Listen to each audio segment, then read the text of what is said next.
Very good afternoon. Welcome to our session. So after lunch, second day, that is maybe a very, very tough, problematic session. But I'm very happy that you are here. So thank you very much to the organizers for giving me the opportunity to moderate this very distinguished panel. Welcome to our speakers here in the room and at the screen. Greetings to Paris. I think it's Paris. Wonderful. So yeah, I mean, we heard before lunch, we heard a talk about Poland, what is going on there. Now the focus is more on, yeah, still remains on Central and East Europe, but we will tackle a little bit the cases, the situation in three other countries, which are Slovakia, Hungary, and Romania. So it will be very, very interesting. And we have Professor Alemanno with us, who gives us a little bit, I would say, the academic or activist bird's perspective. So without further doing, let me start with a quite general question. And I would say, in this case, ladies first, general question to all of you. How do you evaluate the results of in June, early June, the European elections for your respective countries? Specifically, I mean, considering the situation, the stability of democracy, pro-European situation. Let's start with you. Thank you. Thank you very much. And the Hungary is always an interesting case. So there's always makes sense to speak about that. This is what we can thank for Viktor Orbán. And this European election was also interesting in Hungarian terms, both within the country and also within the EU. If I want to be short, the EU level is that Viktor Orbán's party, as you all probably know, he was, the party faction was basically kicked out from the EPP, the European People's Party, a couple of years ago. So Fidesz, Orbán's party, was in nowhere's land for a couple of years. So obviously that's a very weak position within the EU, especially if you're a governing party. So Fidesz made a lot of effort to join one of the other parties more on the right from EPP. The first idea was to join to ECR. Interestingly, ECR was not interested in receiving Fidesz within its members. So the identity party group, Democracy and Identity, led by Le Pen, the French party, the Rassemblement National, was actually the one where they were supposed to move, or as a last resort. There, Orbán could make a rather successful trick, basically pulling out some of the parties behind the French party, the leading French party, and creating a new group where actually the big French party also had to join. And this is the Patriots, whatever exactly they are named at the moment. So this is basically an interesting scenario, demonstrates how Orbán's party was actually isolated. Still, they could get out the most from the given situation. I think that definitely shows our talent of Orbán moving around in the European landscape. And then we're going to see now how this group will operate, not giving too much specific function, but still being significantly large. It's now the third largest group within the EU, so it's definitely important. And Fidesz now in the second largest party. And because of this maneuver, it's actually a meaningful second largest party. In Hungary, there were completely different dynamics. Interestingly, it was also more interesting than typically European elections are. The first important thing was that Fidesz party received actually significant less votes than ever before. So though Fidesz party won this election with 44%, which it's a significant majority, this was way lower than how much Fidesz usually get in European elections, which was always in the last couple of years beyond 50%. So both Fidesz and the analysts regard this as a kind of loss of interest. And those who know Hungarian politics, we know that this was not without reason. Fidesz went through a significant series of scandals in the last 1 year, and this was reflective in losing votes. On the other hand, opposition parties, the ones that we know so far, almost disappeared from the scene. A new political actor entered to the Hungarian politics called Péter Magyar, a one-man show originally, within a couple of months, created a massive support base. And he got more than 30% of the votes at the European elections, which is a proportional election. So now the Hungarian opposition is actually significantly changed. And there is now, ever first after 14 years, a kind of measurable support behind someone else than Viktor Orbán. So these are definitely important changes, which were not European scale, but of course, any significant change in Hungarian politics is interesting and can be important. Thank you. May I ask maybe, or may I give you an additional question, maybe within 1 or 2 minutes answer?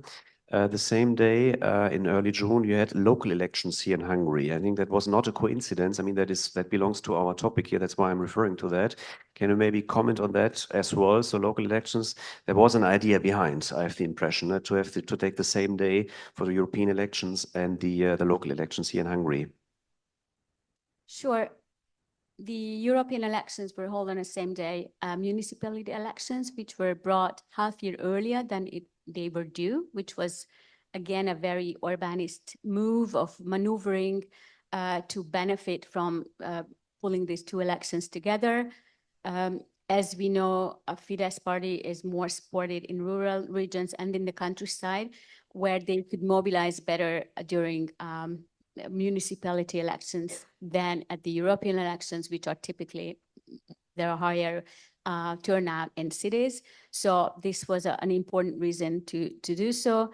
And while we probably behind this 44% of the EU elections, it's also the result that there were more mobilization at the smaller settlements in Hungary.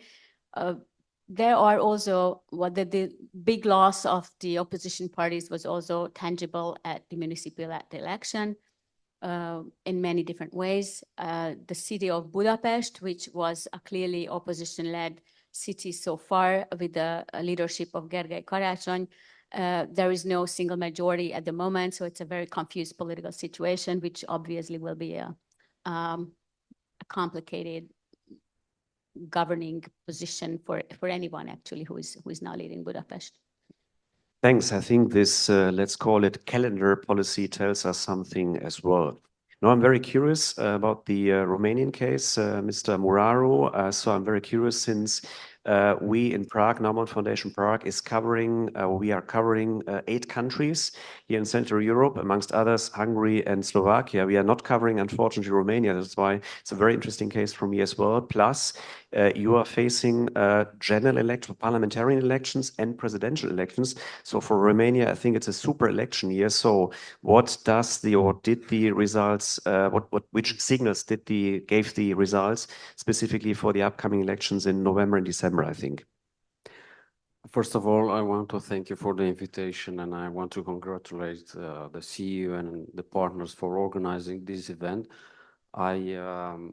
I was in Budapest the last time, 15 years ago, even if we are neighbors, and I strongly believe that the general climate and environment right now is a fear and pressure, not on the personal level, but I mean, it's something which is not happening in Romania, even if we have a lot of problems. And looking back with 15 years ago, we and my country, we were with many years, I mean, back of Hungary. So this means that in the last 15 years, the Hungarian democracy also degraded in a very particular way. Well, coming back to your question, I would say that European elections in Romania, the results of European elections looks quite well from a democratic point of view, because from 33 seats, democratic parties also won 25. This means that it's something very important, and that the ruling coalition, larger coalition from the main parties, Social Democrats and National Liberals, won almost 50% of the votes. So the extremist forces, this means two parties got 8 mandates. Maybe this is more, but looking back before the electoral campaign, I would say that in the period before elections, there was even talk of the extremist victory in the European Parliament elections, which would have provided an incredible boost for the parliamentary and presidential elections. So it's not this case right now. Another measure was the merging the European Parliament and local elections. I know that we were 7 states, including Hungary, which made this move. But in case of Romania, it was an official move of the two parties reversing their engines to the maximum extent necessary, not only to achieve a good score, but which kept Romania political stable and a core member of the EU. So extremist parties with no structures in the field were thus blamed for the possibility of turning the European Parliament election into a tribune of Euroscepticism and populist nationalism. So the joint mobilization of the traditional parties was a strategy to preserve political stability. Liberal parties like my party, PNL, have managed to retain a solid base of supporters despite significant challenges related to disinformation and populism. So European elections and local elections, I believe that they'll have a great impact for the general elections and presidential elections in this autumn. We will have 3 consecutive weeks every Sunday with elections, with general elections, and 2 terms for presidential elections. And I believe that the way in which we merged the European and local election allow us to protect the Romanian democracy for the victory of extremists. Thank you, Mr. Valášek. Now we need to talk about your country, about Slovakia. I saw the day after the elections in June, I saw a map, European map, with where the countries had the colors of the most successful parties in their respective countries, and Slovakia was the only country with yellow. So this panel is about liberalism in a very philosophical, general sense, but I mean, yellow, that was then the Liberal Party, and in this case, the pro-democratic, pro-European party, after 2 less successful elections, the parliamentary elections in last September in your country, and then 2 rounds of presidential elections back in, that was, I think, the week before and after Easter in March, April. So the European elections, the result were quite positive for pro-democratic, pro-European, pro-market, whatever movement. What is your takeaway, your comments about that? Thanks for the question, and many thanks to the organizers for the opportunity to speak. Yeah, we won. We sent the largest delegation in Slovakia's history, so the share was the biggest in Slovakia's history. We have 6 people in the European Parliament, and we won with the highest turnout in the European parliamentary elections ever in Slovakia. So this wasn't a fluke down to low turnout. Now, this is the good news. I'm not bragging. There were specific circumstances that led to the victory. Let's touch on 2 or 3 of those. The European election was the 3rd in a cycle of electoral super cycle. We had parliamentary elections in September, presidential elections in June, and then, presidential elections in March, and then European elections in June. And in many ways, the European parliamentary elections were sort of a rematch of the previous two. So what part of the reason that explains the high turnout and our victory is the dissatisfaction among the liberal voters, the democratic voters, with the results of the parliamentary and the presidential elections, which had not gone our way, and a sense that we have to show them this is not their country, right? This is where we make a stand. This election we're going to win because this is our country as much as theirs, and we have the numbers to prove it. We may not have been able to prove it in the presidential and in the parliamentary elections, but this is the moment, and by God, we did. They did, our voters. We prevailed despite the assassination attempt at the prime minister, which only happened 10 days, less than 2 weeks before the so 15th of May, so there were 3 weeks before the parliamentary elections. We assumed, I'll be completely honest, that this might swing the election the way of Robert Fico. It didn't in the end, for reasons that I can only speculate on. We had tried to delve into it a little bit, but essentially the way that Robert Fico and the people around him tried to instrumentalize the assassination attempt to marginalize the opposition, blame it on the opposition with no evidence whatsoever, actually had the effect of mobilizing our voters. They realized, wait a minute, this man our voters have always seen him as a threat to democracy, but they've now realized he truly is capable of everything. If you're going to be so cynical as to actually sort of try to link the opposition with no evidence to his own assassination and make this the assassination sort of a litmus test of his own popularity, he's capable of everything. So that actually had a mobilizing effect on our opposition, on our voters. There was a sense of we really now have to demonstrate and draw the line here and demonstrate he doesn't control this country. See, Slovakia is a deeply polarized and deeply divided country, like many in Europe these days, but it's also a very evenly divided country. The government has a majority of 4 in the parliament. That's less than fit in a sort of a Trabant or Fiat Punto. They won the presidential elections. They and the candidates did, but they won it with the smallest margin in Slovakia's in the history of Slovak presidential elections. That's both in numerical term and in terms of percentage. So again, what mobilized our voters was a sense that, my God, these were 2 close losses. We know as a country that the results do not reflect Slovakia as a whole. There is a huge electorate here, 1.2 million voters out of 5.4 that the opposition candidate Ivan Korčok received in the presidential elections. Surely, we have to draw the line and show this is our country as well. And that's really what animated the elections, explains both the higher turnout and our victory. Thank you. We will go more into detail in the second round, but let me then finalize the first round. Mr. Alemanno in Paris, I introduced to you. So you are in Paris, you are based in Paris. I think you have Italian roots. So you are a kind of pan-European phenomenon. You are activist, you are professor, you are less politician, but so you can bring a different perspective for us.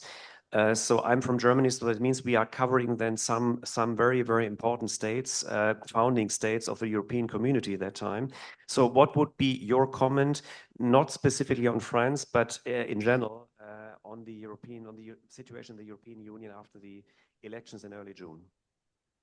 Thank you so much for the opportunity to share a few reflections on the outcome of the European elections and their meaning for the next policy cycle that is opening up in Brussels. And let me say that, the European elections in 2024 reveal once more 27 parallel elections, probably more even than in the past or more than 5 or 10 years ago. We have been seeing every single national political contest to debate about largely different things from different perspectives. National parties have been not necessarily making a lot of reference to their European political parties, so the vote was not very intelligible to the average European voter. Very few people knew that by voting, I don't know, a particular party, a particular liberal party in one country, they were voting for another liberal party in another. And of course, the reshuffling that has occurred after the vote has only confirmed the fact that voting for the European elections remains quite unclear to most of us, even the insiders. This is due to the fact that after 70 years of unprecedented socioeconomic integration, in Europe, we still lack a European party political competition that allows citizens to see that there are different visions of Europe being presented to them. The electoral law remain essentially the same. It is a proportional system, as has been alluded to by my fellow panelists, but overall, each country is interpreting that particular electoral system in a particular way. When it comes to the outcome, I would say the big storyline ahead of the vote was that the euro was about to face a Trump moment. The right or the far right for the first time would have gained a majority. Never before the European Parliament would have been or has been, let's say, driven by the far right. This did not reveal true. Most of us observers argued that the center, meaning the mainstream party, somehow maintain the center, but the real truth is that both narratives are true. On the one hand, we have been seeing mainstream parties remain in control, if we can put it that way, and they manage the center of gravity of the political power of the parliament, but at the same time, their political capital has been shrinking to the benefit of the right and far right in particular. So all the parties on the right of the EPP are very well represented. We are talking about approximately 26% of the entire parliament. This is pretty much unprecedented. And this is possibly what today reflects in the composition of the new European Commission, which is the most far right or right-wing parliament college of commissioners ever created, but which is much more to the right than what the European Parliament is. We're talking about 17 out of 27 commissioner designate who belong to the EPP or to the right of the EPP. And this is clearly giving a bit of a sense of direction of this von der Leyen Commission, which appear extremely pragmatic and potentially ready to move away from the idea of a community of values, what the European Union has been over the past 70 years, to a geostrategic, geopolitical entity that's tried to basically follow or chase both the United States and China. The Draghi report, which came after the European election, seemed to be the blueprint. I don't think that it will be entirely followed. I'm rather skeptical about the idea that the Draghi priorities, not including those on competitiveness, will become the mantra for this next European Commission, but there will be some cherry picking. And this will be the major, there is no alternative approach that the new von der Leyen Commission, I think, would be presenting to us. I have a lot more to say about Italy. I have a lot more to say about France, but it's pretty clear that we are witnessing a moment of political vacuum in Europe. We don't see major leadership coming from the traditional countries, which creates opportunity for Central European countries who have a vision for Europe, and they are willing to somehow project that. However, I see very little political willingness to actually project political capital into the European project. So we see a European Union, notably a European Commission, which appears reactive as opposed to proactive to the many challenges facing Europe in a very geopolitically shattered world. Great, thank you. I mean, leadership is one keyword that could be very interesting to debate about that. When it comes to military leadership, I think Poland is playing more and more a very important Poland before lunch. So maybe we come back to specifically two of our countries who are represented here, Hungary and Slovakia again. I mean, let me maybe ask. So the influence of the social media, I had a panel about media yesterday as well, so that is always very present, but influence of social media, so that played, I think, a significant role in all elections, recent elections in Slovakia. It was influenced by Russian. Maybe you can comment a little bit about that. which role they played and which role they will play now in the upcoming future. That will be a future, I think, 2 years without elections in your country. So that's a chance and a risk at the same time. It's a bit more nuanced picture about the role that Russia has played in the 2 elections that the pro-Russian populist won, the parliamentary and the presidential ones. And my sense is, they're mostly homegrown reasons why the populists dominate. It's the failures of the government before the populist won, and it's also historical reasons. The long-running affinity towards Russia that's borne out by the Poles going back decades. This has nothing to do with the present government. So that's a long way of saying that the Russians are almost certainly trying to influence social media. The Russian embassy in Slovakia is among the most active in all of the European Union in a number of statuses, just a sheer churn on its Facebook site. But even if it didn't exist, I suspect Smer still would have won the elections. Okay, the social media are divided. So Facebook is very much a populist affair. When you look at the popularity of the politicians on Facebook, it's the populist and extremist, even so hard or right. If you consider Fico hard right, he paints himself as a social democrat. He isn't anymore. When you look at the rhetoric, his sexual policy stance, he is now, by any sense of the word, hard right. He's no longer even a member of the Socialist and Progressive Party. He's been suspended by it precisely because of his alliances, electoral and otherwise, with extremists. So if you take Fico as hard right, he's really strong and his people on Facebook. But the extreme right is just as much. On Instagram, strangely enough, the more liberal voices are more popular. There's also a generational gap. Facebook, I'm being told I'm 52. So when I say old, I refer to myself. I'm being told that Facebook is for old people like me, 52 and above, whereas Instagram is for younger. So we tend to have much better success among younger generations. So that reflects the fact that Instagram is more favorable to us. Telegram is rising in popularity. It's become a real force, particularly after some of the extremists were banned from Facebook. Moved to Telegram and took their following with them. Twitter, still largely democratic affair. So it's a pretty nuanced picture. What role will they play going forward? Bigger and bigger. Among other things, because the government in place is trying to do its best to control state-run media and private media as well. They have passed a law that essentially gives the culture ministry, meaning the current coalition in power, the ability to fire the head of public broadcaster, and surely they wasted no time and appointed somebody loyal. So as the public broadcaster and private broadcasters as well, on who they have leaned via advertising contracts and cross ownership. The owners of some of the biggest independent and in the past fairly critical TV, Markiza, the owners also do business with the government. So the government used that to lean on the owners. Markiza is no longer as critical of the government as it used to be.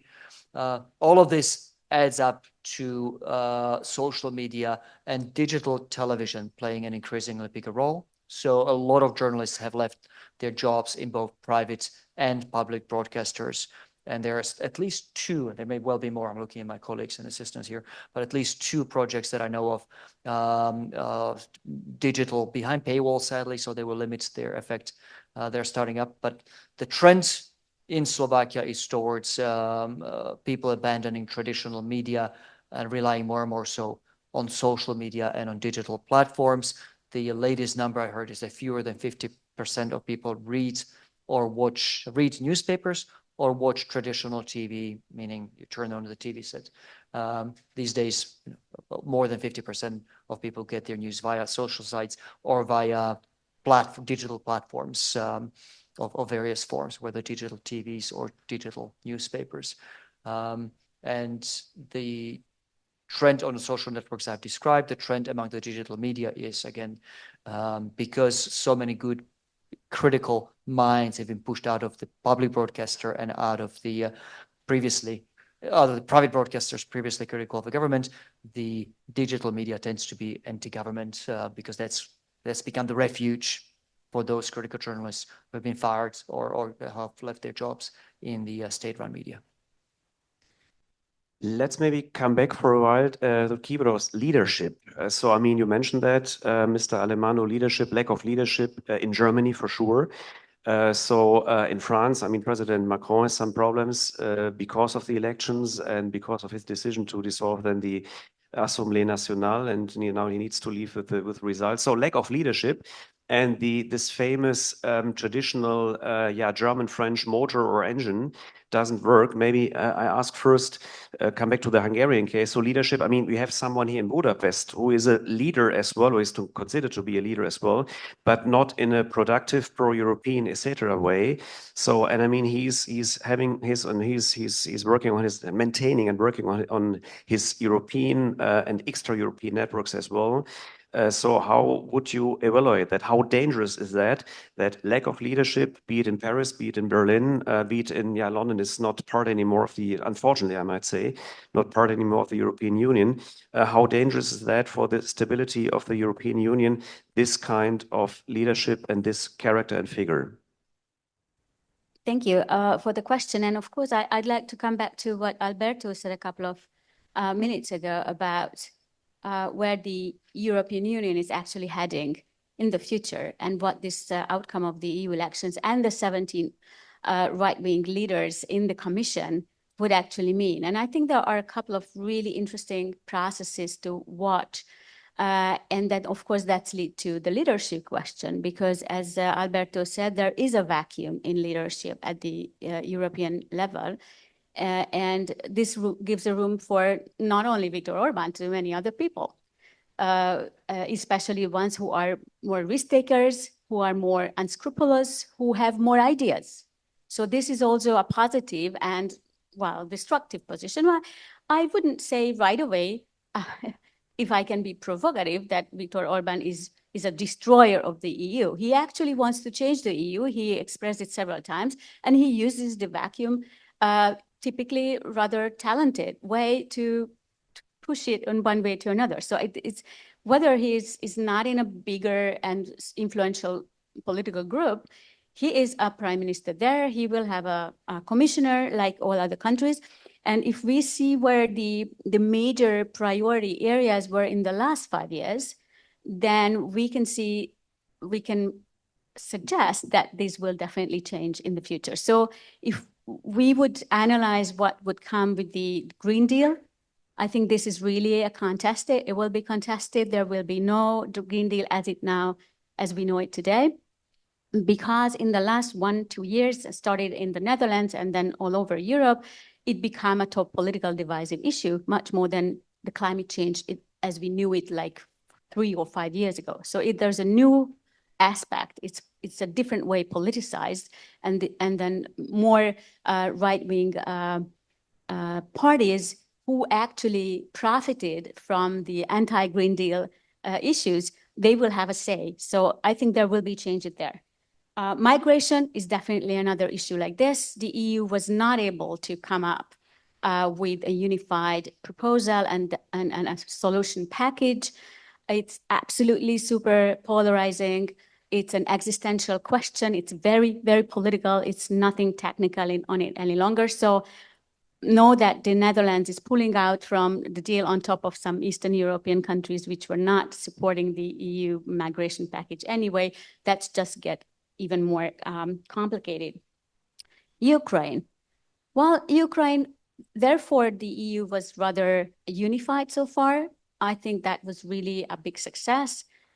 For many, the war became the ultimate question of the future of Europe. I think it was like this until this summer. We will see how it formulates itself in the next couple of months.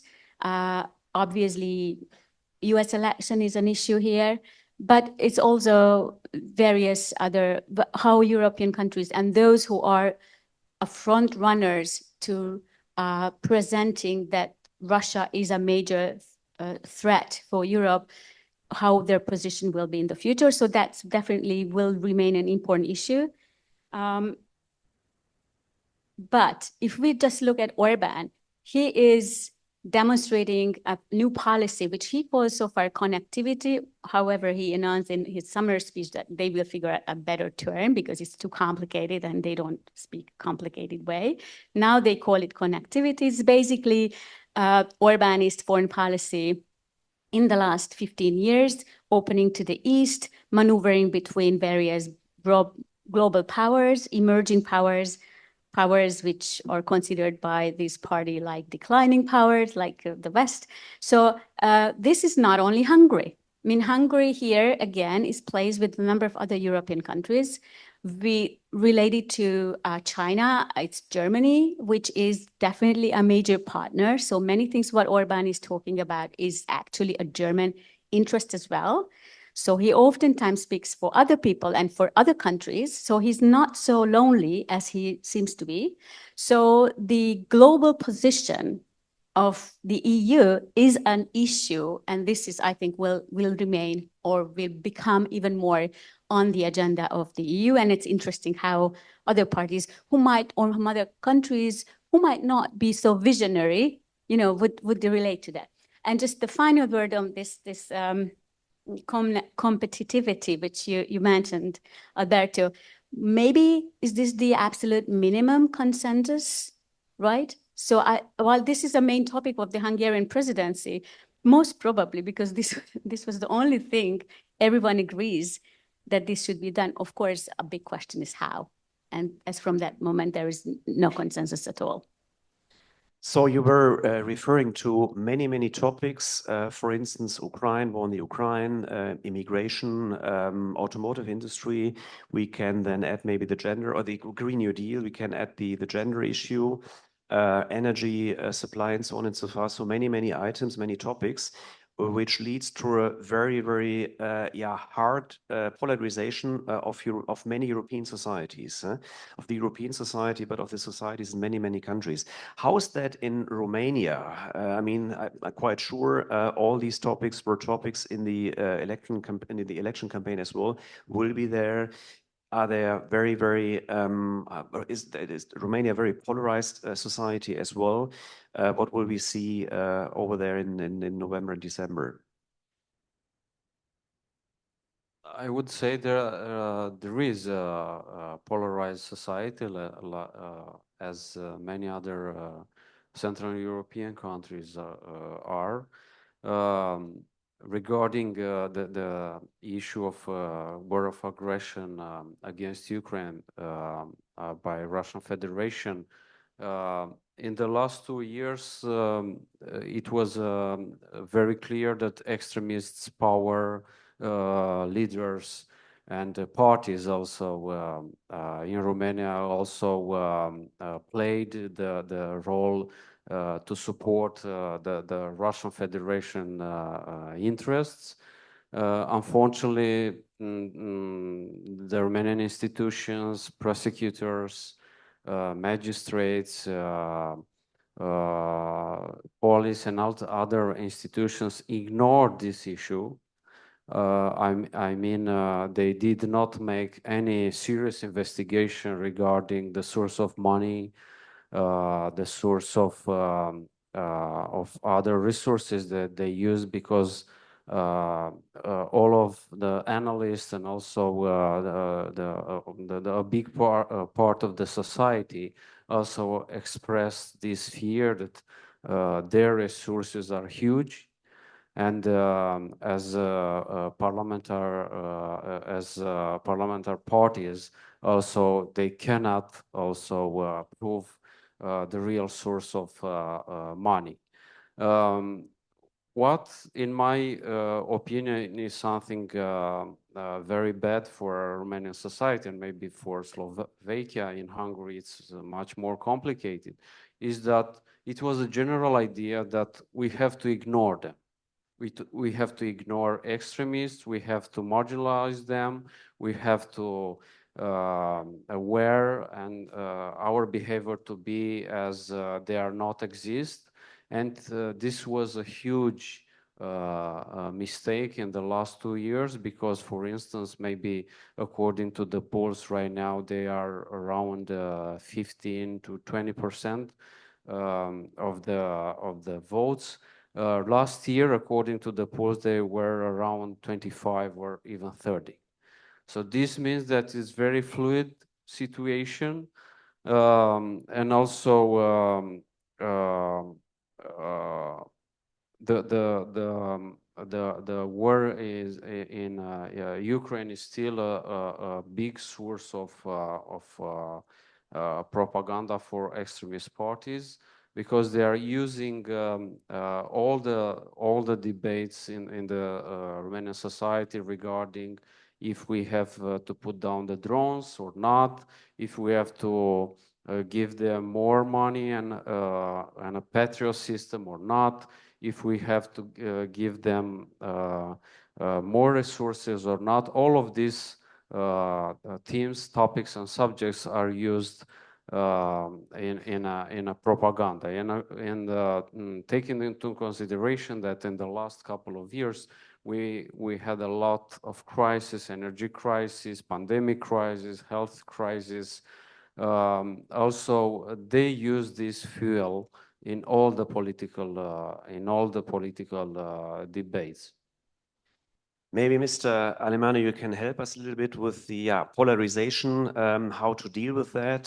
So polarization in many fields.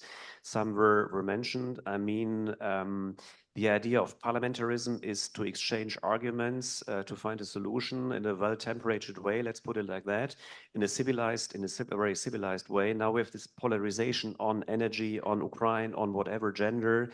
Yeah, is there still a chance then to bring together these polarized situations? I mean, the ones who are using, not to say misusing, this polarization are the extremists, be it a former Marxistic leader who is now with the right-wing parties, or the other way around. I mean, extremists or radicals, so they are misusing that, and they're destroying this, culture of a democratic deliberation, so to say. So what is your comment on that? I think it's important to focus on the role that political parties play, both at the national and at the European level, and the image they have of themselves. We have been seeing over the past few years mainstream parties struggling to be voluntarist, trying to provide a vision for society is no longer their business. They rather react to what society is shaping, asking for, transforming, therefore leaving new political windows of opportunity for other parties, in this particular moment, populist party, both on the right and on the left, to actually play a more instrumental approach. So we see parties capable of shaping cleavages, of pushing people to take a stance, being on the political systems, therefore pushing for anti-establishment positions, saying that all politicians are necessarily against them,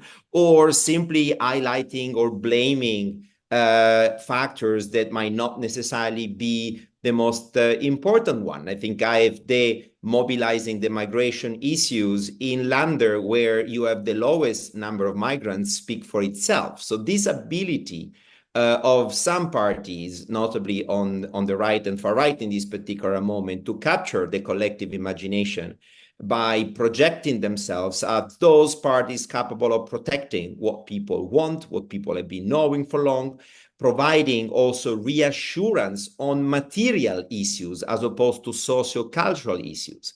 Mainstream parties, both on the center-left and center-right, couldn't resist. They spent the last 20 years capturing the imagination of their electorate on socioeconomic issues. They said, this is the target audience we have. That's what we have to do.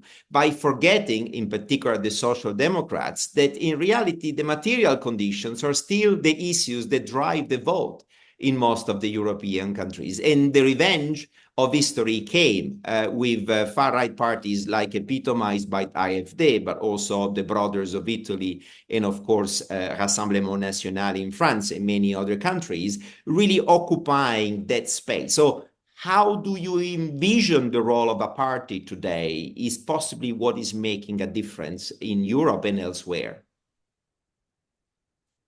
I mean, you were talking about parties, classical parties, parties based on ideology losing their profile. I mean, in this case, in this context, the Hungarian case is interesting as well. So, I mean, there are, I might say, well, let's put it like that. The classical parties, the liberal one, the social democratic one, they didn't play a significant role in the past European elections, at least. So we had then the Orban camp, and we have then an anti-Orban, but from the Orban camp. So that's a kind of movement as well. So the party of Mr. Magyar is not a classical party, I might say. It is a movement. That is a movement of protestation. Or how would you evaluate that? And what could it mean for the Orban system here and for democracy, indeed? Well, Péter Magyar's party called TISA is an anti-establishment movement. It's the major characteristics. But of course, it matters that he is one from Fidesz because he knows some of the Fidesz tricks and tactics which he can use against themselves. And also, he also demonstrating something which is a kind of at least perceived as a heroism because he left Fidesz, and not many people leave Fidesz.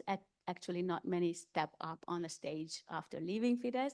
So these are very important elements for those who rise so quickly, so high, as Julia Sonevend explained us this morning with the charm. So I think so far what we see is a very typical anti-establishment movement, anti-establishment against Fidesz and against the existing opposition. So it's a kind demonstrates how Hungarians, many of them are fed up with everyone who is on the political scene. And of course, this is very important to learn about, because this is also true for many other anti-establishment parties in many other countries. I mean, Slovakia has a number of anti-establishment parties from time to time, and they can even reach power much easily because of the proportional nature of your electoral system. So this is not a new phenomenon, not even an Eastern European phenomenon. We saw it in France, we see it in the Netherlands and many other places. So this is with us, and these parties are nothing to do with ideology any longer. So we have no idea what kind of ideology or some kind of semi-ideological profile Péter Magyar will have at some point. I mean, he has some of himself, but he has a liberal Budapesting voting base. So it's complicated. So I think this is something very important we have to know about European political parties, that also as a political institution, political parties are just breaking down, and less formal ideological political party exists, which is also visible in the European Parliament. And I'm very much interested in how this ECR and patriotic parties will play out in the future, because many of them are just basically anti-establishment parties and not very strong profile. So I think that's an interesting thing again to see. This is not, it's a bit troubling, of course, because ideologies give some kind of anchor for a party. And if you don't have any, then you can be anything and anyone. And of course, that's dangerous in politics because this is unpredictable. And I think that we also have to face this new phase of European or global politics, that parties can be anything. And this also comes to the connectivity thing, that if you are not ideologically concrete, then you can ally with whoever you want. You can drop this alliance, in a couple of years, and then you can ally with others. So the whole thing is getting to be a bit more unpredictable. And this is how we should be actually smarter than what we were in the last years. So it's a complicated environment. So yeah, party as an anchor, what was your word, I think, as an anchor of stability of a democratic system or society, of the European system and society. So that is losing more and more power, I would say. Another, let's say, institution which is losing power are borders. My question here, that might be a minor aspect, but I think it has a specific relevance. I mean, let's call it imperial policy of Viktor Orban. I mean, showing from time to time Hungary in the bigger shape. which includes then some neighboring countries. I mean, is that just to mobilize his voters, or is that something that is a question for our friends here, for our panelists from Romania and Slovakia as well? In Slovakia, Mr. Fico is very close to Orban, but is that a topic? I mean, seeing what is going on in Eastern Europe with Russia and the Ukraine, that Mr. Orban could have the idea one day then maybe to correct the borders as well. Is that a topic? I mean, he's very active in minority policy in neighboring countries. What is your comment on that? Maybe we start with Romania. Slovakia. I think Romania had in his past this danger to have an authoritarian leader. And it was the same case with Hungary, because I want, and I have to make this comment, it's very hard for Hungary right now, holding the EU presidency, to put some important issue on the agenda. Romania had the same situation in 2019, when a criminal convicted leader also, it was the leader of the main party in the government. And also this role to have the EU presidency was completely neglected.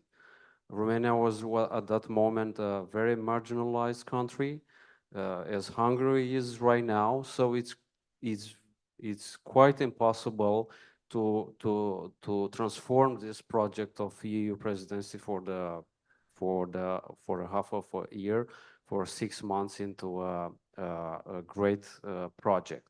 Even if Mr. Viktor Orban made some travels to Romania in the last weeks in order to promise to Romanian Prime Minister that Hungary will be one of the biggest supporters for